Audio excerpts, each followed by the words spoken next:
What's up, pumpkin heads? Guess what? I'm back.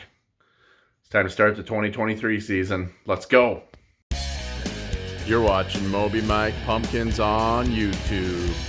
All right, it's April 11th. Here's my pumpkin patch. Got the L-shaped here.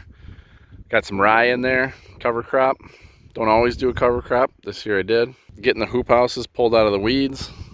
Out there, just getting a couple things ready. I'll come out here and I'll re-plastic these. Like my water hoses, my electric. I don't pick that stuff up anymore. I just try and drain it the best I can. So I have two water lines out here, the electric. I'll find them on the other end of the woods to get them kind of out, get another hoop house out. I'm for sure going to do 2 plants. I don't know about the third. And if I do a third, it won't have a hoop house. So anyway, we'll be starting seeds here in a few days. So probably catch you doing that. All right, boys and girls, seed starting day, April 13th. I've started my 2 best pumpkins on this date, 2261 and 2520. So we'll just keep rocking with that date. We got the 2110 Plat that produced a 2,400-pound pumpkin last year. We got the 2365 Wolf, which we haven't seen a seed like this since the 2145 McMullen. This thing produced like basically 3 2,500-pounders, and I don't know. It produced a lot of good stuff. 23s, 24s, all sorts of big ones growing off this seed. And then I got my 2520. So I'm basically planning on growing these 2. And the 2520 will be either a backup if one of these fails, or I do have a spot prepped in the patch that I do plan on planting one of these, and we're going to do something a little different with that. So you're going to have to stay tuned and see what we're going to do, but we're not going to do the normal start with this one. These 2 are going to get hoop houses and heating cables. This one I think I'm going to grow very large under a grow light in the house, and we're going to transplant it, do no-till, and we're going to see how that compares. So, and then we're going to put them up against 2 really good seeds. So if this one ends up bigger than these 2, then I don't know. We'll see what happens. So we'll soak these seeds for about 5 to 6 hours, and while they're soaking here, I'm going to get my soil moistened up and get that in the pots, and I'll put those pots in the germination chamber so they can heat up while these seeds are soaking. I'll also put these seeds in the germination chamber too, so they can start getting up to that around 85 degrees to help them germinate. All right, so one thing I'm going to do when I mix my potting soil up, I'm going to hit it with this fertilizer that's got some micronutrients in it. Just because that potting soil, like the organic stuff that I use, the only feed in there is kelp meal. So this has got some of the small micronutrients and stuff. Just mixed it real dilute, so we'll just mix that in. Funny fact, I found this at the Goodwill, $1.50, good deal. All right, so I'll mix that in with some potting soil, and I'll probably have to come back and get some more water, and should be good to go. All right, we got our pots ready. So we mixed up the soil in there, added water with our little nutrient mix, and then just some straight water. So I used 1 pot of that Burpee organic, and then 3 pots of this Pro Mix organic. Mix it all up in here. When you know you got your moisture right, you squeeze that dirt real hard and you get 1 drop out of there. If you get like a steady stream or like 4 drops or something like that, it's too much moisture. Just 1 drop, and then that'll be good for starting the seeds in the soil. So I'll cover them up here with some saran wrap. I'll get the pots labeled with what seeds are going to go in each one. We'll put them in the incubator, and the seeds are still soaking for another 5 hours yet. So we'll plant them up a little bit later tonight, and then we'll let them be for a while. All right, it's been about 6 hours soaking, so we're going to put the seeds in the pots. And tip, we always put the seed in horizontal, not pointed down, because if you put it in horizontal, then it'll pull the exterior seed coat off when the plant emerges. So I'll get that done, and then we'll put them away for the night. All right, we got the Wolf and one of the Schmitz popped up. There's barely anything there, but if I go to work for 8 hours today in this 85-degree chamber, they're going to pop up and get real leggy because there's no light. So I'm going to pull them out of here now and put them under the grow light. If I was home for the day, I'd maybe check them in like 5 hours, but I don't want them to pop up too much. I did that last time. So I'm just going to play it safe and pull them out before work. And then I got 1 2520 left that should be hopefully up before work. I don't see any indication yet. That'll be about exactly 4 days, which is what I usually expect them a little before 4 days. So if this one goes to 5, then we can worry. But we got 3 up now, so or 3 that are trying to poke. We don't know if they're perfect yet, but trying to plant 3. We got 3, so should be okay. All right, it's been 4 days since we soaked the seed. We got the 2110 plat, that's fully up. We got a 2520 and a 2365 that are up. I pulled them before I went to work. I'm now home. They're still there. They probably would have been okay in the incubator. I just didn't want to pop up and get too tall. This is a world record tomato plant that is a clone from the world record tomato plant. I trimmed some back, and I have like 5 more cuttings in there that we can clone, and then I'm going to up pot this one into that big pot, and we'll leave some of them branches there to get some more roots on. So that's what we're doing today. All right, guys, here we are 8 days later. This is 8 days since I started soaking the seed. So they were in the germination chamber for, I believe like that first one popped out like around 3 days. These two are around 4. This one was 5, is a little smaller. Like I threw a $1 bill for reference and a normal business card there. So this is pretty common for 8 days. I see sometimes people claiming like just a lot bigger plants and like the same amount of time. I think that's unreasonable to expect. This is what I've always been able to achieve. This is about what you can expect for this time frame. Like I said, and each seed's different. Like this one was a little slow. I mean, it doesn't even have its first true leaf yet, where, you know, like this one's got a nice true leaf, and this one. So actually these two end ones are the same seed. One was just a little faster than the other. So, well, one other thing I did is, these have always been pigtail fluorescents, 100 watt equivalent pigtail fluorescents. Anyway, I got some 100 watt LEDs, and I swapped half of them out. So each plant gets one pigtail fluorescent, one LED. They do not carry, at least at Menards, these pigtail fluorescents anymore. Whatever, they're all going to LED. I'm not going to order them online because I don't even know if you can. I'm sure you can, but they're actually still glass, where these LEDs are like a plastic bulb, but these are 100 watt equivalent as well. And then you always want to get the daylight bulbs, whether you go fluorescent or LED. So it'll be all new school. I see everyone else is getting LED grow lights, so we'll halfway convert mine. Anyway, these fluorescents over time also do lose their power too. So anyway, so I thought I'd start converting them over to LEDs. So maybe one of these will be 25, 26, 27, 28, 29, 100, 3,000 pounder. Who knows? We'll see. We'll see. But anyway, I'm super happy with the plants. So in future videos, I'll keep giving you size references and how long they've been growing, so you can gauge where you're at. So I'm not pushing any products or anything. So, you know, I'm not trying to show off or anything. I'll give you actual realistic sights of what it is. So I'll also mention one thing that I do not do is I do not up pot. And the reason I don't up pot is, one, it's kind of stressful on the plant, which isn't such a huge deal. But 2, it's just a risk that you don't need to take. When you're transferring a smaller plant to a bigger pot, there is a potential you could do some damage and set it back. You probably won't kill it, but I prefer to start them in the pots they're going to stay in. Now, having said that, I have a little experiment this year. 2 of the plants I'm going to grow inside the house for 3 weeks like I normally do. Then another one I'm going to take, and I'm going to build a pot that's as big as this whole grow light area. And I'm going to grow it super big, put it outside way later. And I'm not going to do hoop house or heating cables on that one. I grow the really big plant. And we're going to see how it fares against the other 2. Do a little experiment there. Because if I can get away without having to do the hoop house and the soil heating cables, I think it'd be easier to grow the big plant inside. We'll just see how that does this year. So April 22nd, I'm putting together a little fertilizer spreader. I got one that goes behind the 4-wheeler, but I sold my 2-wheel drive 4-wheeler, and the 4-wheel drive one just doesn't work. So I'll just do it by hand. And the last couple years, I never used the spreader. I just dumped the bags out. But then when I found what the EC meter is, that I was having hot spots in there. So hopefully let's get the fertilizer a little more even. I got 6 bags of gypsum I think I'll put out. The rest of the fertilizer I'll kind of wait, think on that. So Jim Ford actually put his plants out today. So he's like 2 weeks ahead of when I'm going to put them outside. So I don't know how the heck I'm ever going to catch up to him. So we better get to work. All right, we got our cart put together. I got, what do I got here? 300 pounds of gypsum. No, these are only 40-pound bags. So that is, come on, Mike. Come on, Mike. Do the math. Was that 240? 240 pounds. So there's the cover crop, April 22nd. So I'm going to spread this gypsum out here. These 2 will get tilled. This one's going to get no-tilled. I'll let these grow up till in late May, hopefully, if I can keep the plant that long inside the house. We'll kind of crimp that over and spray it. But I figured the gypsum, that's fine to get out now. The rest of the nutrients, I'm gonna wait. I don't want them washing away.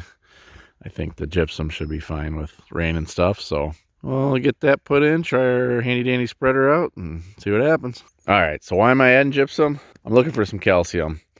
I'm gonna put 2 bags per plant down. You're the 25-20, I did 1 bag. I'm not doing a soil test this year, so I'm just guessing. So I figured if I did 1 bag, 2 bags, that would be better. Plus, allows for better penetration. That's what we need. All right, guys, it's April 25th. I'm going to mark out the patch just where each plant's going. The hoop houses, I'm going to cut some of this plastic off here. It's all brittle and it's blown around. I do got to recover them, but I'm not going to do that today. We'll get the plastic cut off. We'll get them like set in place so I can see how much of an area I need. We're going to do that for 2 plants. The third one's we're not going to worry about that one right now. So it's the 25th. I think the earliest I've had them out is the 27th, 28th usually.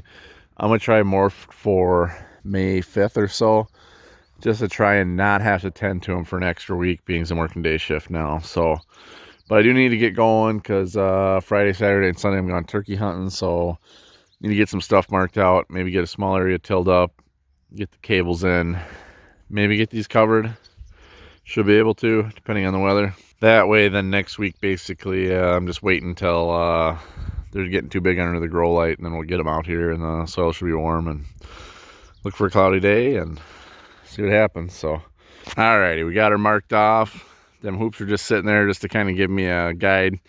So I did measure the flags where the plant goes real accurately, and then the square around there, whatever, I just stepped it off close enough.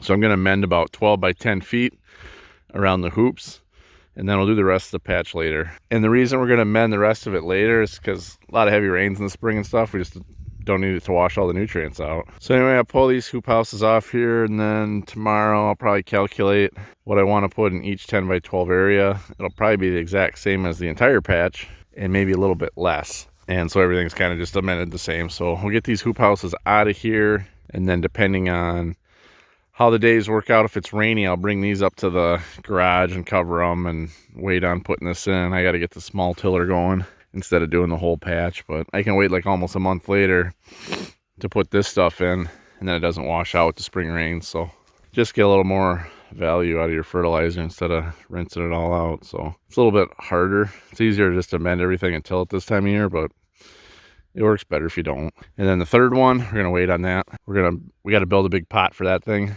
We're gonna hopefully transplant that like the last week in May. It's gonna be huge plant, so we're gonna see how that goes. So anyway, yeah, so we want to get this area mended, and then cables in for each of them. We'll just do 50 feet of cables for each of them. 25-20, I did 2 50-foot cables. I don't know, a lot of work. I don't know if there was any benefit there, because that year, I think it was kind of warm that spring, so I don't know if the cables did all that much. Plus, then after the plant was out there for like a week or 2 weeks, I have to look back at the video, I tore it out and put another one in, so I don't think it got the full heating cable effect. So we'll just do 1 set this year. I feel like I'm behind because there's other growers in this area and similar areas that are already outside, but I always say to everyone, you got to run your own race. So do what you think is right. If you think you need to get out earlier, then get out earlier. If you don't let someone else's idea sway your opinion on that. Like I said, I ended up transplanting that one on the 25-20. I don't know when that was. Had to be the second week in May at least the first week in May, and I was fine. All right, boys and girls, we're gonna mend the planting areas. So we got Dr. Mike's prescription here. So we're gonna do 24 ounces of micro pack. That's like a blended cow manure and micronutrients. It's really high in micronutrients. So we'll need 1.5 pounds of that. We got 3 pounds of Revita 545, which is this right here. So this is chicken manure, feather meal, bone meal, sulfite of potash, humic acids, and kelp.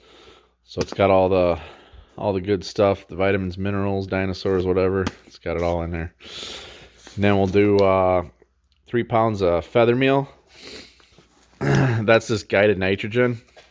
This is just like a little more, this is from Ohio Earth Foods as well as the other. So it's feather meal, diatomaceous earth, humic acids.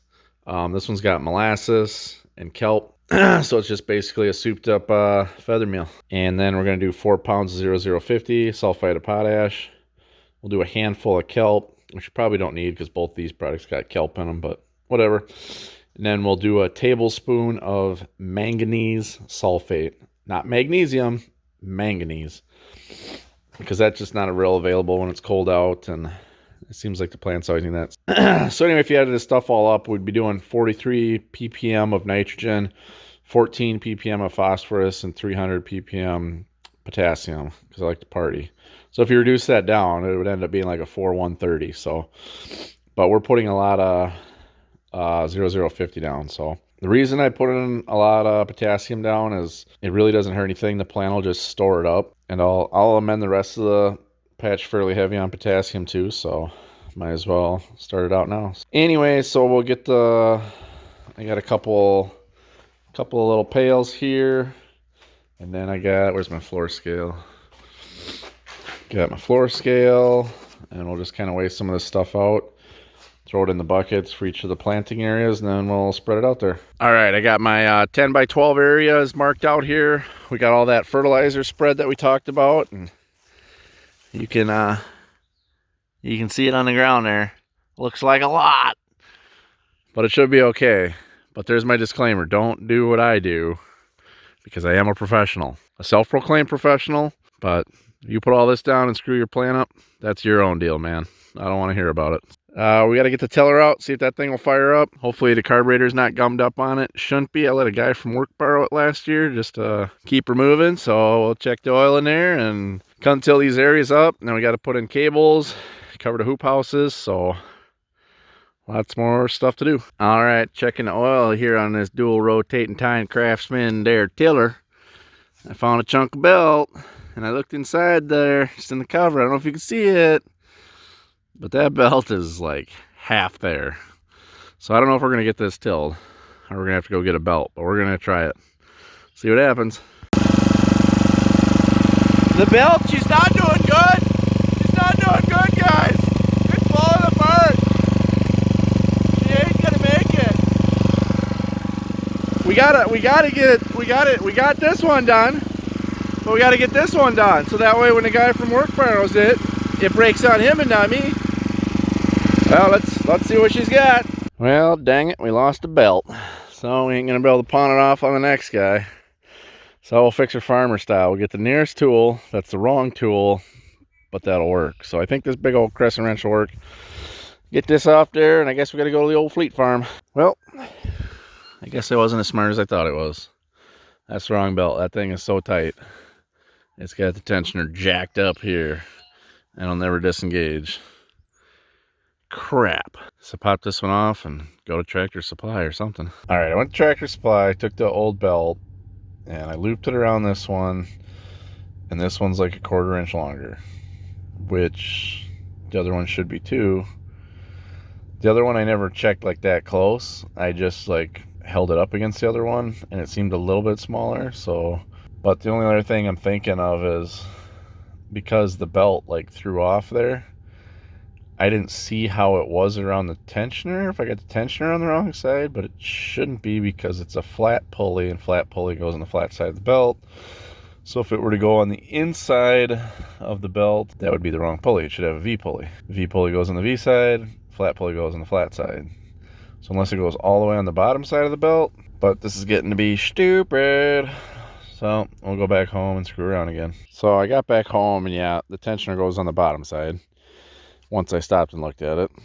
But the problem was I had that other belt so jammed on there, I couldn't get it off. So it was a good thing about it because I had to cut it off. I literally couldn't get it off. Anyway, we should be back in action. It'll be about dark. I don't know how I'm ever going to catch up to Jim Ford at this pace. This is not going to happen. I don't know how I'm going to do it. Good morning, good morning. Take a look at these plants here. These plants are 2 weeks old. Well, they will be this afternoon, so they're about 13 and a half days old. But anyway, just show you the size of the plants here.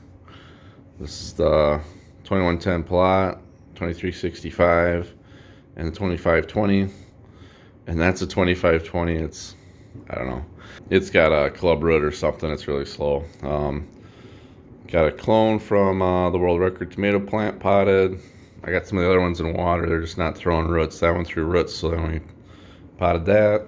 So I did make a mistake. I mixed up some nutrients for the tomato plant that was pretty strong, and I had like a half a bottle, and so I just filled it back up with water, half with the nutrient mix. I figured, okay, that's pretty dilute for these pumpkins. Well, it was pretty hot to begin with. I fed the pumpkins, and I had another grower ask, hey, what do you kind of feed for your small little dose of micronutrients? And I was like, oh, I don't know. I'll test mine.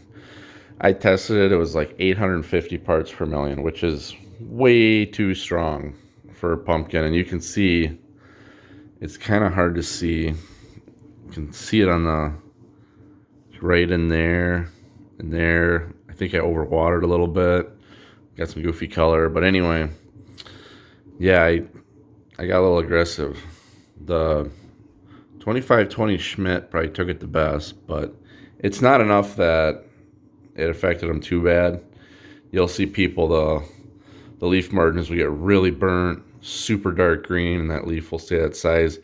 These are just a little kind of crumply, and they're kind of powering through it. So the soil was low enough in nutrients that it kind of buffered it, but it did hit them a little hard. My bad. And this palette here, that thing is 12 inches across on the cotyledons. Huge cotyledons, but it is a big seed, long seed. Basically, the bigger the seed, the bigger the cotyledons you'll get, typically. So, looking pretty good. There's a business card for reference. And, yeah, we're just going to have to ditch this one. This one's not even going to be a worthwhile backup. I mean, just look at the size difference. Crazy. All right, so here they are at 14 days, and then I'm going to go up to my buddy's cabin turkey hunting this weekend, and we'll show you them again probably Monday. All right, we're going to get the heat cables in today, hopefully get the hoop houses covered. So we'll get the cables in, plugged in, hoop houses covered on here, so then these can warm up over the weekend. Got about 5 hours till dark, so I would sure think, unless something goes terribly wrong, we should be able to get all that done. So let's get to work. All right, I got my cables laid out. They're like 48-foot cables. And I'm just gonna do a small area by the plant and then go this way and then this way. This is what I did on like the 2520, but I did 2 sets. So it kind of went like 12 feet each way. Just gonna do 1 set, should be good, but I think the key is give them a channel to get out here. Follow along, get out here in the patch, and when the rest of the soil warms up, might help out.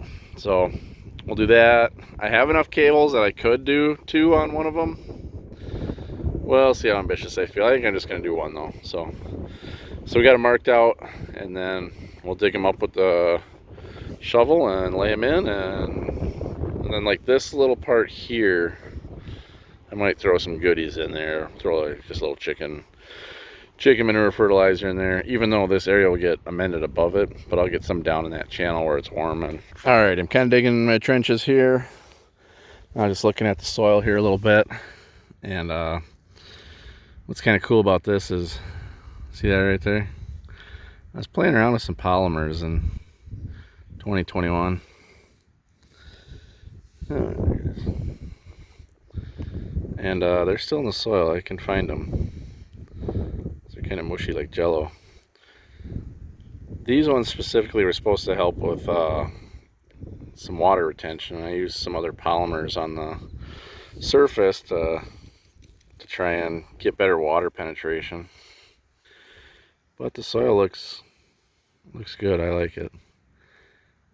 It's got some aggregation to it, and looks like there's some fungi hyphae networks in there and some organic matter. Looks nice. I like it. That looks like 2,500 pound soil to me.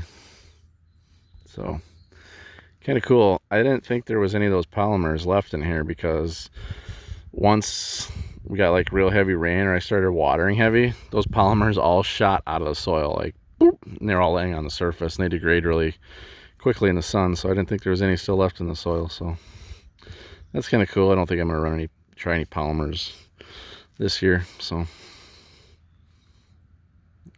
cool stuff. All right, we got one pit dug out, and we're just gonna go ahead and dig the other one, and we'll let the sun warm this soil up so the cable doesn't have much to do. So it's pretty sunny out, nice out, and so we'll let that soil warm up while we dig this one out. And this one, I can imagine that I might hit some other old soil cables. There's a lot over in this patch. I've never pulled them out. I just leave them in the ground. Not real efficient, but is what it is. 2365 Wolf kind of tipped over here last night. Don't know. See, it kind of had cups holding them up, but they weren't really doing much. Like, see, this one's not even holding it up, but that tipped over. I'm afraid of like propping it back up and wrecking it. So we'll see what's going on here. All right, we got a couple cups in the 2365. She's still got to bend this way, so when we plant her in the greenhouse, we might let her lay down this way probably. So plants are getting kind of big. Hopefully this is Tuesday, May 2nd. Hopefully we're going outside on Friday. So I got the hoops to cover. I think I'll do that tomorrow. It's 20-30 mile an hour winds again today, like it was yesterday. I can't cover hoops in that kind of wind. There's no way. So I'll have to do it Wednesday after work. It'll be pretty warm Wednesday, so hopefully we can spike up the temperature in there Wednesday night, all day Thursday, and then maybe all day Friday, and I'll plant them after work Friday, and we should be good to go. But yeah, they're getting just kind of heavy on themselves and stuff in the house here. So anyway, I think that's it for this week, which was a couple weeks. And we'll see you next week once we get them outside.